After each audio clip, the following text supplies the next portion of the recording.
মোসাঙ্ক প্রার্থনা রে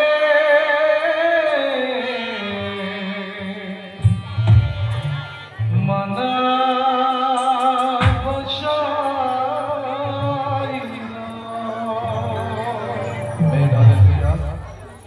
চির চিরক প্রার্থনা রে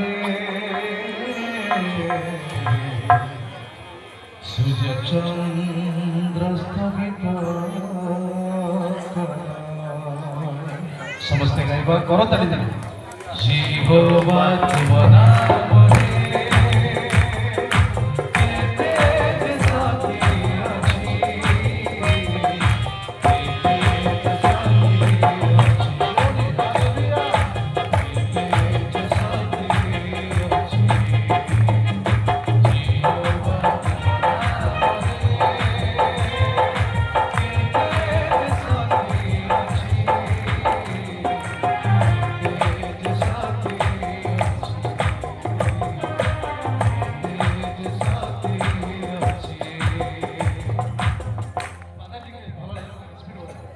মোসাঙ্ক প্রার্থনা রে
आमे जेते ठिया हेतिलो आमे बसिथिबा जो माने ठिया हेइ नै पिला माने टिके जेते तुमको टिके टिके लागिलो आइ माने बेसी समय गावे जय ख्रीष्ट नामे हालेलुया होसाना गावे जय ख्रीष्ट नामे हालेलुया होसाना सर्वते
କହିବା ହାଲେଲୁୟା।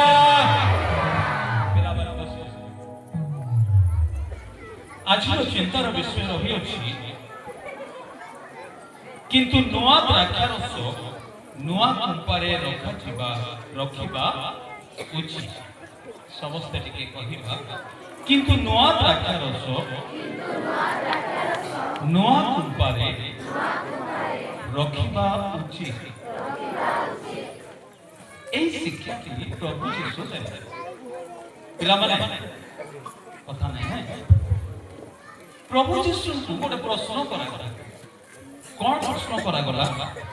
ଯଦି 33 ପଦରେ ଦେଖିବେ ସେମାନେ ତାହାଙ୍କୁ କହିଲେ ଯୋହନଙ୍କ ଶିଷ୍ୟମାନେ ଥରକୁ ଥର ଉପବାସ ଓ ପ୍ରାର୍ଥନା କରନ୍ତି, ଫାରିସୀମାନଙ୍କ ଶିଷ୍ୟମାନେ ମଧ୍ୟ ସେହି ପ୍ରକାର କରନ୍ତି, କିନ୍ତୁ ଆପଣଙ୍କ ଶିଷ୍ୟମାନେ ଖିଆପିଆ କରନ୍ତି। ପ୍ରଶ୍ନଟି କ'ଣ? ଯୋହନଙ୍କର ଶିଷ୍ୟ ଆଉ ଫାରିସୀଙ୍କର ଶିଷ୍ୟମାନେ ଉପବାସ ଆଉ ପ୍ରାର୍ଥନା କରନ୍ତି, କିନ୍ତୁ ପ୍ରଭୁ ତୁମ ଶିଷ୍ୟମାନେ ଖାଉଛନ୍ତି ଆଉ ତାପରେ ଯୀଶୁ କହିଲେ ମୁଁ ପଢ଼ିବି ନାହିଁ। ପିଲାମାନେ ନହେଲେ ବରଯାତ୍ରୀ ବରଙ୍କ ସଙ୍ଗରେ ଥିଲା ବେଳେ ଉପବାସ କରିବା ଆବଶ୍ୟକ। ପ୍ରଶ୍ନ କ'ଣ? ଯୋହନଙ୍କ ଶିଷ୍ୟ ଫାରିସୀମାନଙ୍କ ଶିଷ୍ୟମାନେ ଉପବାସ ଆଉ ପ୍ରାର୍ଥନା କରନ୍ତି, କିନ୍ତୁ ଆପଣଙ୍କର ଶିଷ୍ୟମାନେ ଖାଉଛନ୍ତି ପିଉଛନ୍ତି। ପ୍ରଭୁ କହିଲେ ବର ଯଦି ଅଛନ୍ତି ବରଯାତ୍ରୀ କେବେ ଉପବାସ କରିବେ? ସେ ଉତ୍ତରଟା ଠିକ ଅଛି, କିନ୍ତୁ ତାପରେ ଆଉ ଗୋଟେ ଦୃଷ୍ଟାନ୍ତ କହିଲେ। ଦୃଷ୍ଟାନ୍ତଟି ହେଉଛି ଏହା, ନୂଆ ଲୁଗାର ତାଳି ପୁରୁଣା ଲୁଗାରେ ପକାଯାଏ, ଯଦି ପକେଇଲେ ତାଳି ଛିଣ୍ଡିଯିବ, ତାହା ନଷ୍ଟ ହେବ ଆଉ ତାହା ମିଶିବ। ତାକୁ ଆଧାର କରି ଆଉ ଗୋଟେ କହିଲେ ନୂଆ ଦ୍ରାକ୍ଷାରସ ପୁରୁଣା କୁମ୍ପାରେ ରଖାଯିବ, ଯଦି ରଖା କଲେ ପୁରୁଣା କୁମ୍ପାଟି ଫାଟିଯିବ, ଦ୍ରାକ୍ଷା ଓ ଉଭୟ ନଷ୍ଟ। ପ୍ରଶ୍ନ ସହିତ ଏ ଉତ୍ତର ଠିକ ଅଛି କି? କିନ୍ତୁ ପ୍ରଶ୍ନର ଉତ୍ତରକୁ ପ୍ରଭୁ ଯୀଶୁ ଏମିତି କାହିଁକି ରଖିଲେ? ପ୍ରିୟମାନେ,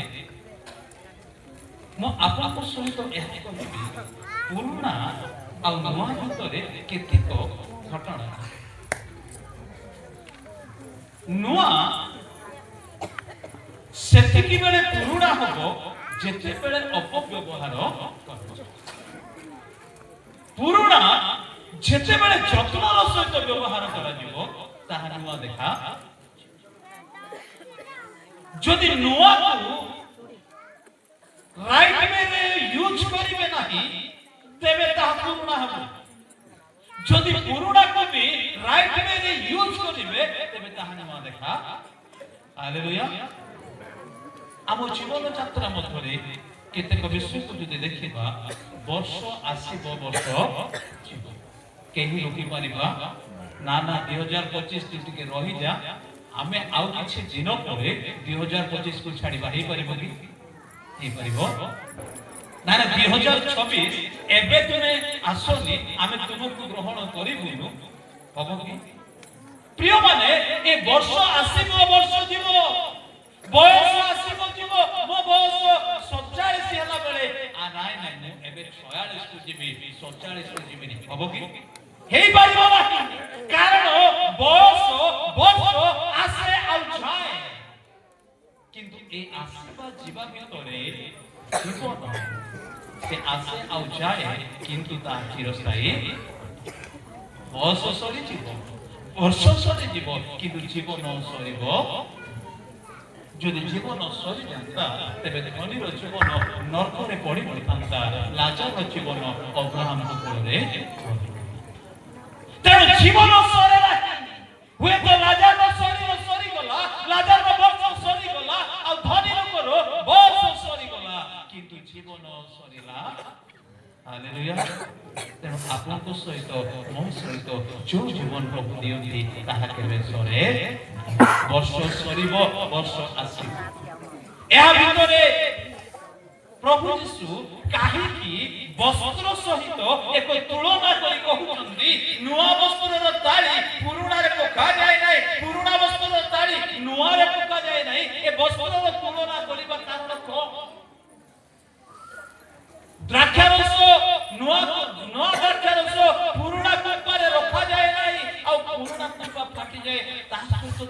କରିବା କାରଣ ସେ କାରଣ ଗଲା ପରେ ପରବର୍ତ୍ତୀ କଥାକୁ ଯିବା। ମୋ ସହିତ ଟିକେ ଖୋଲନ୍ତୁ ପ୍ରଥମ ଭିତର 5।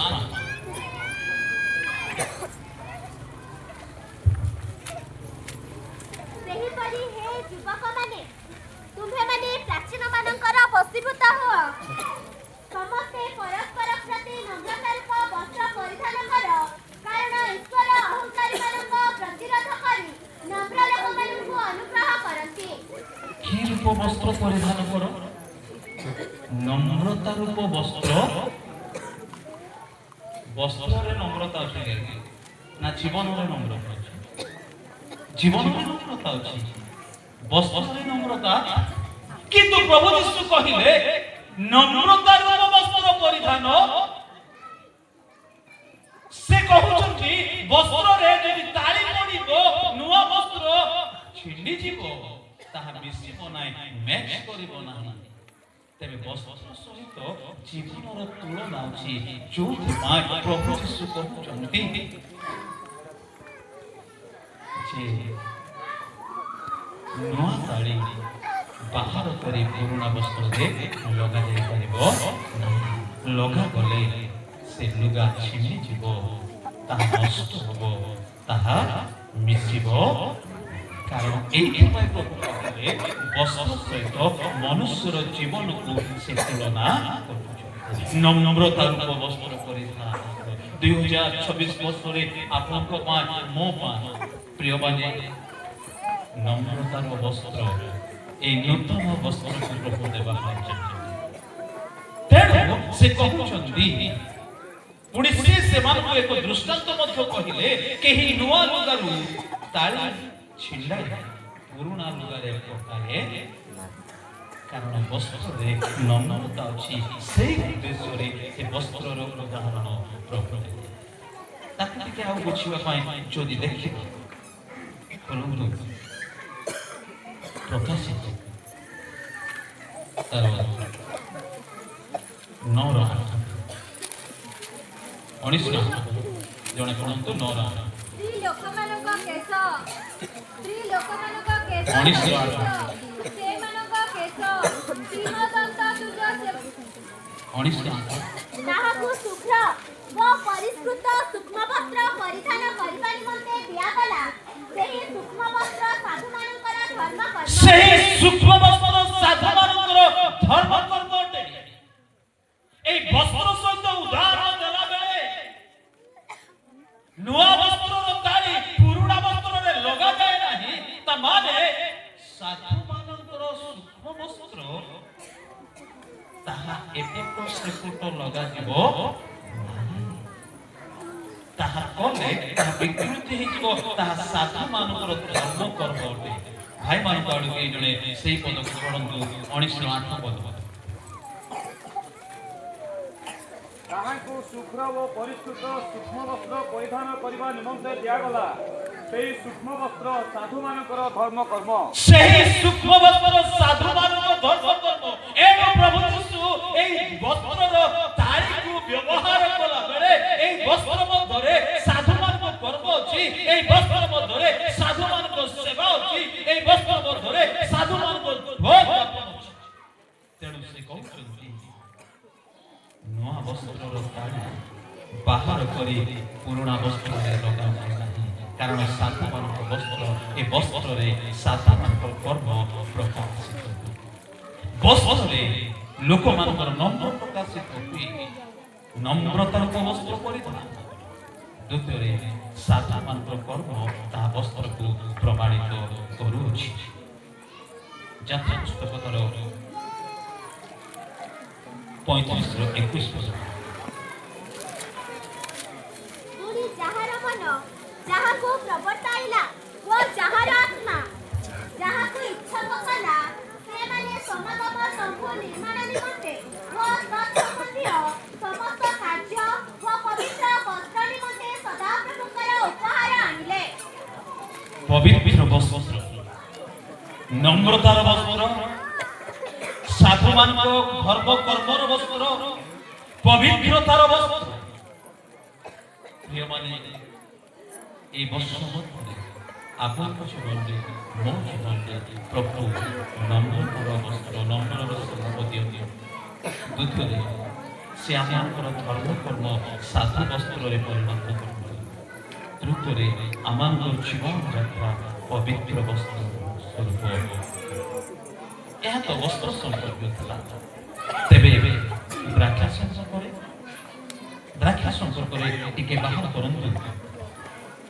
ପରମ ଗୀତ ତାର 7 ଅଧ୍ୟାୟ 9 ପଦ।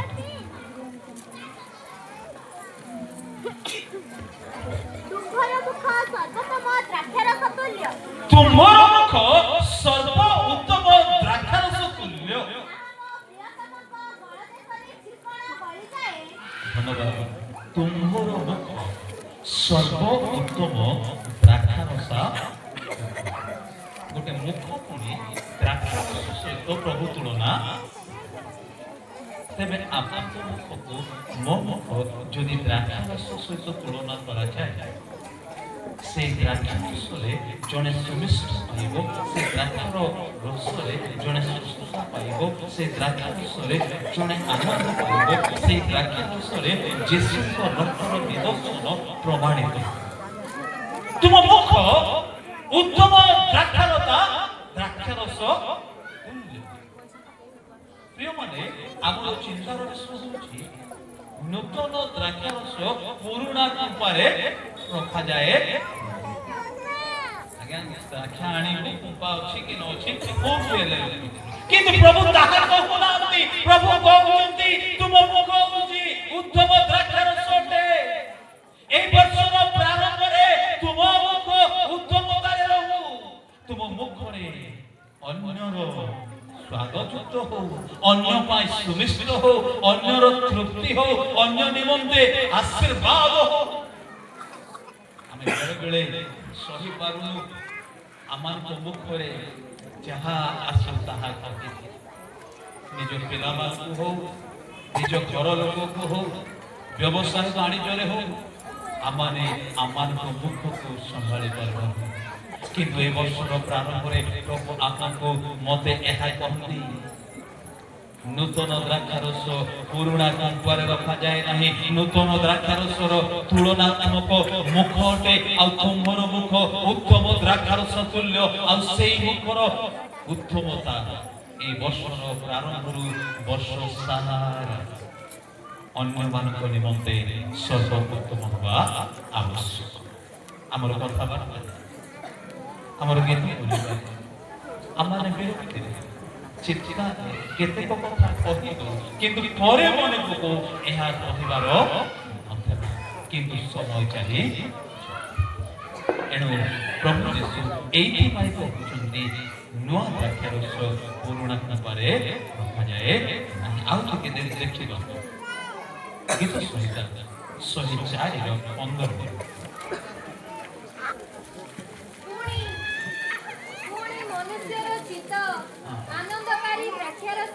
ধন্যবাদ।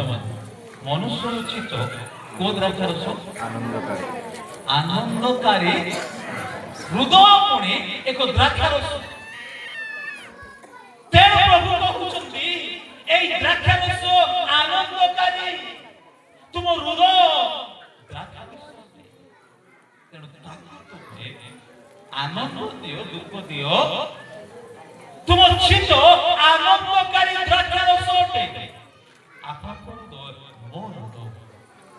ଯୋଉ ଦ୍ରାକ୍ଷାରସ ଉତ୍ପନ୍ନ ହବ, ବାହାରିବ, ରଖାଯିବ, ତାହା ଆନନ୍ଦଦାୟକ ହବ, ତାହା ଦୁଃଖଦାୟକ ହବ।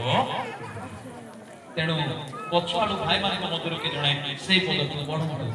ଗୀତ ସଂହିତା 104:15।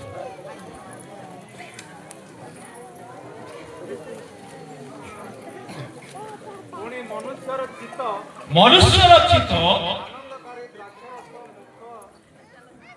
ଆନନ୍ଦକାରୀ ଦ୍ରାକ୍ଷାରସ ମୁଖ ଚିକ୍କଣକାରୀ ତୈଳ ଓ ମନୁଷ୍ୟର ହୃଦୟ ସବଳକାରୀ ଭକ୍ତ ଉତ୍ପନ୍ନ କରେ। ଚିତ୍ତ ଆନନ୍ଦକାରୀ ଦ୍ରାକ୍ଷାରସ ଅଟେ, ଚିତ୍ତ ସବଳକାରୀ ଭକ୍ତ ଉତ୍ପାଦନ କରେ। ତେଣୁ ପ୍ରଭୁ ଯୀଶୁ କହୁଛନ୍ତି ତୁମର ଲୋକମାନେ ଯଦିଓ ସେମାନେ ଉପବାସ କରୁନାହାନ୍ତି, ଖାଉଛନ୍ତି ପିଉଛନ୍ତି, ପ୍ରଭୁ କହୁଛନ୍ତି ନୂଆ ଦ୍ରାକ୍ଷାରସ ପୁରୁଣା କୁମ୍ଭରେ ରଖାଯାଏ ନାହିଁ, କାରଣ ହୃଦୟ ତାହା ଦ୍ରାକ୍ଷାରସର ପ୍ରମାଣିତ, ଆଉ ସେଇ ହୃଦୟକୁ ତାହା ଆନନ୍ଦ ଦିଏ, ତାହା ଖାଦ୍ୟ ଉତ୍ପନ୍ନ କରେ, ତାହା ଅନ୍ୟର ଦୁଃଖର କାରଣ ହେବାର ଆବଶ୍ୟକତା ନାହିଁ। এই ନୂଆ ବର୍ଷରେ ନୂଆ ଦ୍ରାକ୍ଷାରସ ପୁରୁଣା କୁମ୍ଭରେ ଆପଣଙ୍କର ହୃଦୟ ଶରୀର ମଧ୍ୟରେ ତାହା ଆନନ୍ଦଦାୟକ ହଉ, ପରିବାର ନିମନ୍ତେ, ମଣ୍ଡଳୀ ନିମନ୍ତେ, ପଡ଼ୋଶୀ ନିମନ୍ତେ, କର୍ମକ୍ଷେତ୍ର ନିମନ୍ତେ, ଜୀବନ ଯାତ୍ରା ନିମନ୍ତେ ତାହା ଆନନ୍ଦଦାୟକ। କଣ ମୁଖ୍ୟ କଣ ହଉ ସର୍ବ ଉତ୍ତମ ହୃଦୟ ଆନନ୍ଦକାରୀ। ତୃତୀୟ କଥାଟି ଦେଖିବା ଆଇତାର 32-19।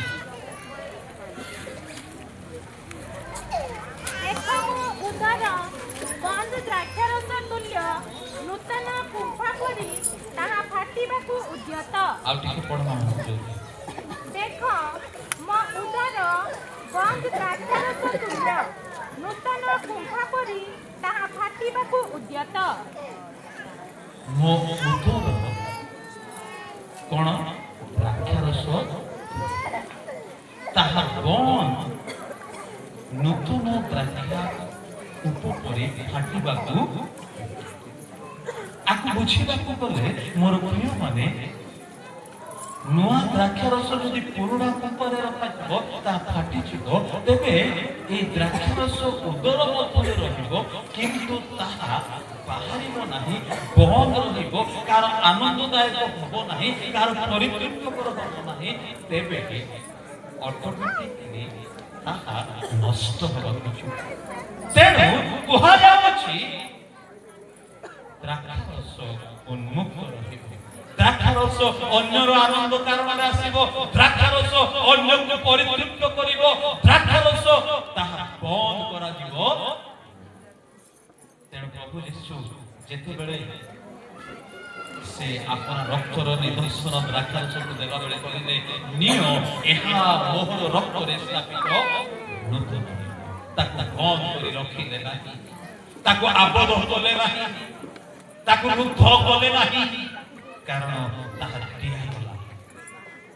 ଅନେକଙ୍କ ହୃଦୟରେ, ମୁଖରେ, ଉଦର ମଧ୍ୟରେ ପ୍ରଭୁଙ୍କର ସେଇ ନୂତନ ଦ୍ରାକ୍ଷାରସ, ନୂତନ ଶକ୍ତି, ସେ ବାକ୍ୟର ଦ୍ରାକ୍ଷାରସ ଯଦି ଅଛି, ଅନ୍ୟର ଉପକାରରେ ଯଦି ଆସୁନାହିଁ, ତେବେ ତାହା ଫାଟିବାକୁ ଉଦ୍ୟତ, ତାହା ନଷ୍ଟ ହେବାକୁ ଉଦ୍ୟତ। ତେଣୁ ପ୍ରଭୁ ଯୀଶୁ କହିଲେ,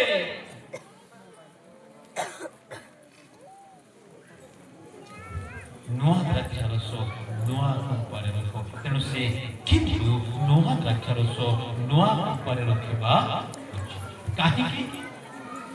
ତୁମ ମୁଖ ଦ୍ରାକ୍ଷାରସ, ତୁମ ଉଦର ଦ୍ରାକ୍ଷାରସ, ତୁମ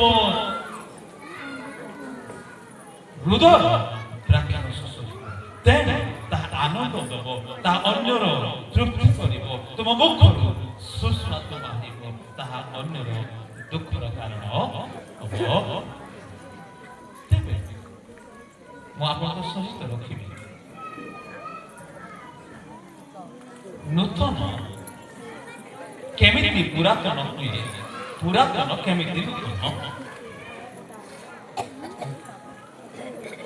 ପୂର୍ବରୁ ମୁଁ ଟିକେ ଆପଣଙ୍କ ସହିତ ରଖିଲି, ବେଶୀ ଯଦି ବ୍ୟବହାର କରୁ ନୂତନ ହେଇଯିବ।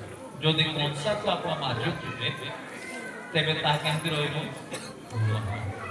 କିନ୍ତୁ ଯଦି ତାକୁ ବ୍ୟବହାର କରିବେ ନାହିଁ, ଅଳୁନ୍ଦୁ ଲାଗିବ, ଆଉ ଶେଷରେ ତାକୁ ପଲିସ କରିବାକୁ ନେବାକୁ ପଡ଼ିବ। ଆଉ ସେ ଗୋଟେ ହାଣ୍ଡି ଦେଇଥିଲା ଯେ ଆମକୁ ମଧ୍ୟ ଗୋଟେ ହାଣ୍ଡି ଦେବାକୁ ପଡ଼ିବ, ପୁରୁଣାଟା ଦେଇ ହେବ ନାହିଁ, ତାଙ୍କୁ ପଲିସ କରିକି। କାରଣ ବ୍ୟବହାର ଯୋଗ୍ୟ ନହେଲେ ତାହା ପୁରୁଣା ହେଇଯାଏ। ପ୍ରିୟମାନେ, ଆପଣଙ୍କ ଜୀବନରେ, ମୋ ଜୀବନରେ ପ୍ରଭୁ ଦେଇଥିବା ଜୀବନକୁ ଆମେ ଯଦି ବ୍ୟବହାର କରିବା ନାହିଁ, ତମେ ତାହା ପୁରୁଣା ହେଇ, ତାହା ତେଜସ୍ୱର କମିଯିବ, ତା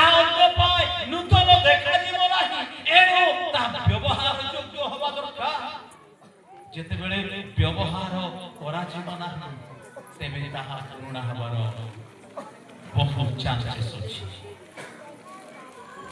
ବ୍ୟବହାର ହେଲା ବେଳେ କେତେକ କଥା ଟିକେ ପଢ଼ିବେ ଯୌବନ 17 ପଢ଼ିବେ।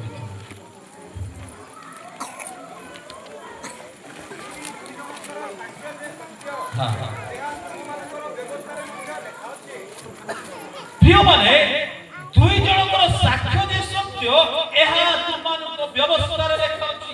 ଦୁଇଟି ସାକ୍ଷ୍ୟ ଦେଲେ ପୁରୁଣା ଲୁଗା ଆଉ ନୂଆ ଲୁଗା, ପୁରୁଣା କପା ନୂଆ ଦ୍ରାକ୍ଷାରସ, ଏଇ ଦୁଇଟି ସାକ୍ଷ୍ୟ ଦେଇ ପ୍ରଭୁ କହୁଛନ୍ତି ଏହା ବ୍ୟବସ୍ଥାଧୀନ ଅଟେ ଆଉ ତାହା ପ୍ରମାଣିତ ଅଟେ। ଏଣୁ ଏହା ହେଲା ବେଳେ ଲୋକମାନେ କଣ ଭାବନ୍ତି? ଲୋକ ତାର 7, 33, 34, 31 ପଦ ଭାଇମାନଙ୍କୁ ଆଡୁ 33, 34 ମାମା ହାଟ ବଜାରରେ ବସି ପରସ୍ପରକୁ ଡାକି କହନ୍ତି, ଆମେମାନେ ତୁମମାନଙ୍କ ନିକଟରେ ବଂଶୀ ବଜାଇଲୁ, ତୁମେମାନେ ନାଚିଲ ନାହିଁ। ଆମେମାନେ ବିଳାପ କଲୁ, ତୁମେମାନେ କାନ୍ଦିଲ ନାହିଁ। ସେମାନେ ସେମାନଙ୍କ ପରି 7 33 34 ପଦ। କାରଣ ବାର୍ଦ୍ଧକ୍ୟ ଯୌବନ ଆସି ରୋଟି ଖାଇଲେ ନାହିଁ ଓ ଦ୍ରାକ୍ଷାରସ ପିଇଲେ ନାହିଁ, ଆଉ ତୁମ୍ଭେମାନେ କହୁଅଛ ସେ ଭୂତଗ୍ରସ୍ତ। ମନୁଷ୍ୟ ପୁତ୍ର ଆସି ଭୋଜନ ପାନ କରନ୍ତି, ଆଉ ତୁମ୍ଭେମାନେ କହୁଅଛ ଦେଖ ଏ ଜଣେ ପେଟୁକ ଓ ମଦୁଆ, ପରଗ୍ରାହୀ ଓ ପାପୀମାନଙ୍କର ବନ୍ଧୁ। ପ୍ରିୟମାନେ ଜୀବନ ଯାପନ ମଧ୍ୟରେ ଯଦି ଯହନ ଏହା କଲେ ତା ପାଇଁ ଏହା କୁହାଗଲା, ଯୀଶୁ ଏହା କଲେ ତା ପାଇଁ ଏହା କୁହାଗଲା। ଆପଣଙ୍କ ଜୀବନରେ ମୋ ଜୀବନରେ ଜୀବନ ଯାପନ କଲା ବେଳେ କେତେବେଳେ କିଏ କଣ କହୁଛନ୍ତି ଲେଖା ଅଛି, କାରଣ ବାପ୍ତିଜିକ ଯୋହନ ଆସି ରୁଟି ଖାଇଲେ ନାହିଁ ଓ ଦ୍ରାକ୍ଷାରସ ପିଇଲେ ନାହିଁ, ଆଉ ତୁମ୍ଭେମାନେ କହୁଅଛ ସେ ଭୂତଗ୍ରସ୍ତ। ନ ଖାଇଲେ କହୁଛ ଏ ଲୋକ ଭିନ୍ନ ପ୍ରକାର, ଏ ମନୁଷ୍ୟ ଖାଇଲେ କହୁଛ ଏ ପେଟୁକ। ମାନେ ଜୀବନ ଯାତ୍ରା ମଧ୍ୟରେ କିଏ କଣ ଭାବେ ତାହା ଯଥାର୍ଥ। ତେବେ ଯୋହନ କଣ ଭୂତଗ୍ରସ୍ତ ଥିଲେ କି? ପ୍ରଭୁ ଯୀଶୁ କଣ ପେଟୁକ ଥିଲେ କି? ନଥିଲେ ପେଟୁକ, ସେ ନଥିଲେ ଭୂତଗ୍ରସ୍ତ, କିନ୍ତୁ ଲୋକ ବୁଝିବାର ତାହା। ତେଣୁ এই নূতন দ্রাক্ষারস নূতন কপাକୁ ବୁଝିବାକୁ ଗଲେ କେହି ତ ବୁଝିବେ ଏହା, କେହି ତ ବୁଝିବେ ସେୟା।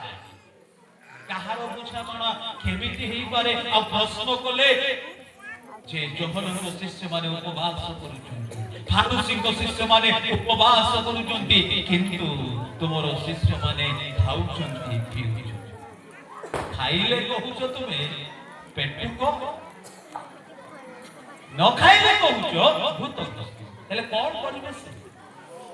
ପ୍ରିୟମାନେ ଆପଣଙ୍କ ଜୀବନରେ ମୋ କେତେକ କଥା ଏମିତି ଆସିବ, କିନ୍ତୁ ଆପଣଙ୍କ ମୁଖ ଆନନ୍ଦ ପାଇ ଦ୍ରାକ୍ଷାରସ, ଆପଣଙ୍କ ହୃଦୟ ଜଣଙ୍କର ତୃପ୍ତିକାରୀ ଦ୍ରାକ୍ଷାରସ, ଆପଣଙ୍କର ଉଦର ତାହା ଉନ୍ମୁକ୍ତ ଦ୍ରାକ୍ଷାରସ।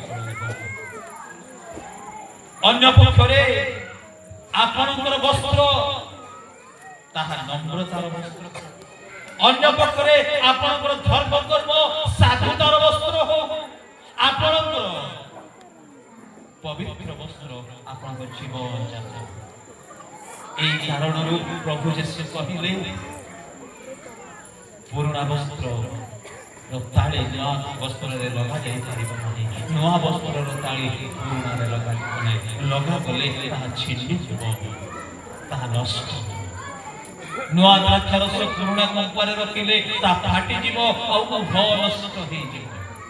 ତେବେ ପ୍ରଭୁ ଉଭୟକୁ ସୁରକ୍ଷା କରିବାକୁ ଚାହାନ୍ତି, ବସ୍ତ୍ରକୁ ରକ୍ଷା କରିବାକୁ ଚାହାନ୍ତି, ତାଳିକୁ ରକ୍ଷା କରିବାକୁ ଚାହାନ୍ତି, କୁମ୍ପାକୁ ରକ୍ଷା କରିବାକୁ ଚାହାନ୍ତି, ଦ୍ରାକ୍ଷାକୁ ମଧ୍ୟ ରକ୍ଷା କରିବାକୁ ଚାହାନ୍ତି। ତେବେ ଏଇଟା କହିବା ବେଳେ ମୁଁ ଗୋଟେ ପରିବାର କଥା କହି, ବାଇବେଲର ପରିବାର କଥା କହିବି, କିନ୍ତୁ ତା ପୂର୍ବରୁ ଆଉ ଗୋଟେ କଥା କହିବି। ଗୋଟେ କ୍ଷେତ୍ରରେ କଣ କଣ ବୁଣା ଯାଇଥିଲା? ଗହମ ଆଉ ଆକୁ ଆଉ ତାକୁ ମିଶିକି ବଢିବାକୁ କିନ୍ତୁ ଗହମ ଅମାରରେ ସଂଗ୍ରହ କରାଗଲା, ବାଳୁଙ୍ଗା ପୋଡ଼ିବା ନିମନ୍ତେ କିଣାଗଲା। ପ୍ରିୟମାନେ, ରକ୍ଷା କରିବାକୁ ଗୋଟିଏ ସ୍ଥାନରେ ଦୁଇଟି ବଢୁଛନ୍ତି, କିନ୍ତୁ ଗୋଟିଏକୁ ରକ୍ଷା କରାଯାଉଛି, ସଂଗ୍ରହ କରାଯାଉଛି, ଗୋଟିଏକୁ ପୋଡ଼ିବା ପାଇଁ ବିଡ଼ା ବିଡ଼ା। এই ବର୍ଷର ପ୍ରାରମ୍ଭରେ ଆପଣଙ୍କ ଉତ୍ତମ ସର୍ବ ଉତ୍ତମ ଦ୍ରାକ୍ଷାରସ ଆପଣଙ୍କ ହୃଦୟ ଆନନ୍ଦ ପାଇ ଦ୍ରାକ୍ଷାରସ ଆପଣଙ୍କ ହୃଦୟର ମୁକ୍ତ ଦ୍ରାକ୍ଷାରସ ଆପଣଙ୍କର নম্রতা ସ୍ୱଭାବ ସୂକ୍ଷ୍ମ ବସ୍ତ୍ର ଆପଣଙ୍କର ଧର୍ମ ଜୀବନ ଯାପନ ତାହା ସାଧୁମାନଙ୍କର ସୂକ୍ଷ୍ମ ବସ୍ତ୍ର ଆପଣଙ୍କର ପବିତ୍ରତା ଥିବ ଈଶ୍ୱରଙ୍କ ପବିତ୍ର। ତେବେ ଗୋଟେ ପରିବାର ଦୁଇ ନୂଆ ପୁଅ ପୁରୁଣା ହେଇଗଲା, ପୁରୁଣା ପୁଅ ନୂଆ ହେଇଗଲା। ଆମେ ସମସ୍ତେ ଜାଣୁ ଅପୋଗ ପୁତ୍ର ବାପା ଠାରୁ ଭାଗ ନେଇ ଚାଲିଗଲା ପରେ ରୂପ ବଦଳି ଯାଇଛି, ଚୁଟି ବଢି ଯାଇଛି, ପୋଷାକ ମଳିନ ହେଇଛି, ଚିହ୍ନା ଯାଇପାରୁନାହିଁ। କିନ୍ତୁ ଆସିଲା ପରେ ବାପା କଣ କହିଲେ? ଏହାକୁ ସର୍ବ ଉତ୍ତମ ବସ୍ତ୍ର ପିନ୍ଧିବ, ଏହାର ପାଦରେ ପାଦୁକା ଦିଅ, ଏହାର ହାତରେ ମୁଦ୍ରିକା ଦିଅ। ଆଉ ସେ ପୁରୁଣା ତାଠାରୁ ଚାଲିଗଲା ଯେତେବେଳେ ସେ ଆପଣା ମନ ପରିବର୍ତ୍ତନ କଲା। ସେ କହିଲା, ମୁଁ ମୋ ପିତାଙ୍କ ବିରୁଦ୍ଧରେ, ମୋ ଈଶ୍ୱରଙ୍କ ବିରୁଦ୍ଧରେ ମୁଁ ଭୁଲ କରିଛି। ଆଉ ପିଲାମାନେ ଏ ପୁରୁଣା ଲୋକ ନୂଆ ଲୋକ ପୁରୁଣା ହେଇଗଲା, ଚେହେରା ଜଣା ପଡୁନି, କିନ୍ତୁ ଏବେ ନୂଆ ବସ୍ତ୍ରରେ, ନୂଆ ଜୋତାରେ, ମୁଦ୍ରିକାରେ ଏକ ନୂଆ ଆନନ୍ଦ ହେଇଗଲା। କିନ୍ତୁ ଘରେ ନୂଆ ଭାବରେ ସବୁ କିଛି ପର୍ଯ୍ୟାପ୍ତ ରହି ବଡ଼ ପୁଅ ବର୍ତ୍ତମାନ ଆଉ ସେ ରାଗିଯାଏ ଭିତରକୁ ଯିବାକୁ। ତେବେ ଆନନ୍ଦ ନୂତନ କିଏ ଅନୁଭବ କଲା? କିନ୍ତୁ କିଏ ଏ ନୂତନତା ଆନନ୍ଦର ଅନୁଭବ କରିପାରିଲା ନାହିଁ? ତେବେ ନୂଆ ପୁରୁଣା ହେଇଗଲା। ପୁରୁଣା କୋଉଠିରେ? ମନ ଚିନ୍ତାଧାରାରେ, ନିଷ୍ପତ୍ତିରେ, ଆପଣଙ୍କର କର୍ମରେ ଆପଣଙ୍କର ନୂଆ ପ୍ରକାଶିତ ହେବ। ଯେତେବେଳେ ଅପବ୍ୟ ପୁତ୍ର ଆପଣ କର୍ମକୁ ଛାଡ଼ିଦେଲା, ଆପଣ ଭୁଲ ପଥକୁ ଛାଡ଼ିଦେଲା, ସେତେବେଳେ କିନ୍ତୁ ଆପଣା ଜିଦକୁ, ଆପଣା କର୍ମକୁ, ଆପଣାର ମାନ ସମ୍ମାନକୁ ଧରି ବସିଲା, ସେତେବେଳେ ପୁରୁଣା ଅବସ୍ଥାରେ ରହିଲା, ନୂଆର ଅନୁଭୂତି ପାଇଲା।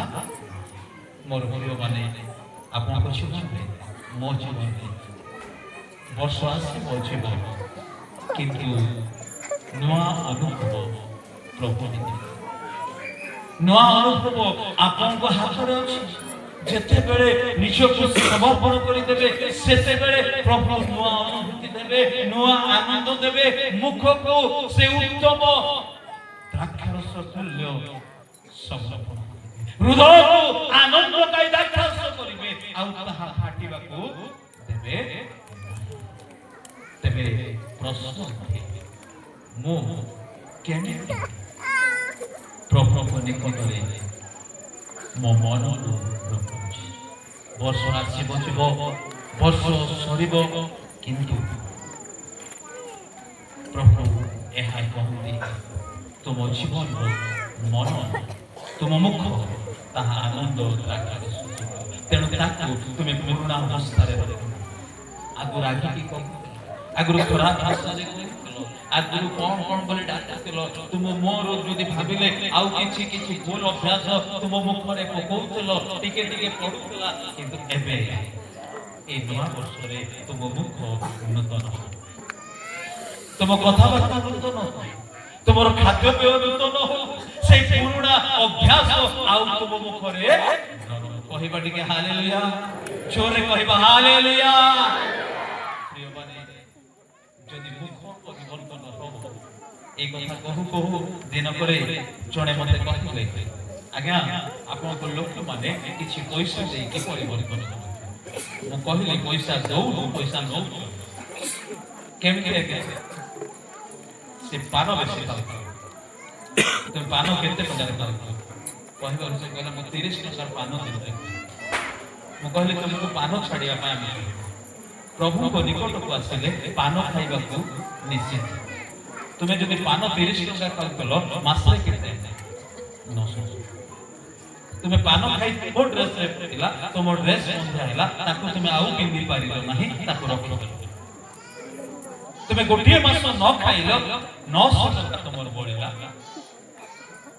तेबे तुमे मत कबनी करता तुमे दबो किंतु तुमको दिया जीवो ओहो ताहले एमिति मोर प्रिय माने ईश्वर को बात जेते बेले अमान को परिवर्तन आमाने आशीर्वाद वर्धिष्णु आर्थिक भावरे वस्त्र भावरे शारीरिक भावरे स्वास्थ्य भावरे बढ़िबा कमिबो एणु तुम मुख उत्तम द्राक्षारस सुतु आपनकर मुख उत्तमता हो निज मा निज परिवार मा निज लोक मानक पा निज गोष्ठी पा निज ख्रिस्टियन लोक माने एठी मझे बहुत टिके पोल विषय चलीला केतेक होम डिलीवरी ए माने एहा दुखदायक विषय होते आपन को मुख फूल अभ्यास दूर को जाऊ सेही पद को आउ टिके पढिबे परमरित शास्त्र 9 पद कारण आपन को मुख होउची उत्तम ଆପଣ ଆତ୍ମାରେ ଚଞ୍ଚଳ ହୁଅ ନାହିଁ କାରଣ ମୂର୍ଖମାନଙ୍କ ହୃଦୟରେ परम गीत 7 ର 9 ତୁମର ମୁଖ ସର୍ବୋତ୍ତମ ଦ୍ରାକ୍ଷାରସ ତୁଲ୍ୟ ଆପଣଙ୍କର ମୁଖ ସର୍ବୋତ୍ତମ ଦ୍ରାକ୍ଷାରସ ପରିପୂର୍ଣ୍ଣ କରେ ଦ୍ରାକ୍ଷାରସ ସୁସ୍ଥତା ଆଣେ ଆଉ ସେଇ ମୁଖକୁ ଅସୁସ୍ଥ ବିଷୟକୁ ସ୍ପର୍ଶ କରିବାକୁ ଦିଅନ୍ତି ସେଇ ମୁଖରେ ଅନ୍ୟର ବାଧାର କାରଣ ନ ହୁଅନ୍ତୁ ସେଇ ମୁଖରେ ପରିବାରରେ କୌଣସି ବିଶୃଙ୍ଖଳାର ଶବ୍ଦ ନ ବାହାରୁ ସେଇ ମୁଖରେ ଅନ୍ୟର ଦୁଃଖର କାରଣ ତେଣୁ ପ୍ରଭୁ କହିଲେ ନୂଆ ଦ୍ରାକ୍ଷାରସ ପୁରୁଣା ଦୁଃଖରେ तुम मुख उत्तम द्राक्षारस ए वर्षर प्रारंभरे उत्तमता प्रकाश करू उत्तम कथा कहू उत्तम गीत बोलू उत्तम भाषा बोलू उत्तम शब्द निर्गत हो आउ सेते बेले पुराना अवस्था नुआ हे गला अपवित्र कहले आउ नुआ वस्त्र अछि नुआ जूता अछि नुआ मुद्रिका अछि खोजी जानिछि आउ तापरे ए नुआ तेबे मुहरे स्वीकार मुहरे निज भूल ग्रहण करिबारु मुहरे निजकु प्रभु कोठारे समर्पण करिबारु मुहरे बापा को स्वीकार करिबारु कहले बापा मो तुम ओ ईश्वर भूल मत क्षमा प्रभु आ से दिन ठारू से घरे रहिले बड़ को पुराना लोक से बाहर रहि गला घर भितर तेरे आपन को पाना ए नया वर्ष रे आपन को मुख को प्रभुमा करि चाहते आपन हृदय को नया करबा चाहते आपन को हृदय रे आनंद देबा चाहते आ से परमेश्वर एहा वर्ष आसी पजिब किंतु बाइबल प्रकाश करे लोक तार 25 पद टिके पढंतु तापर हम साथ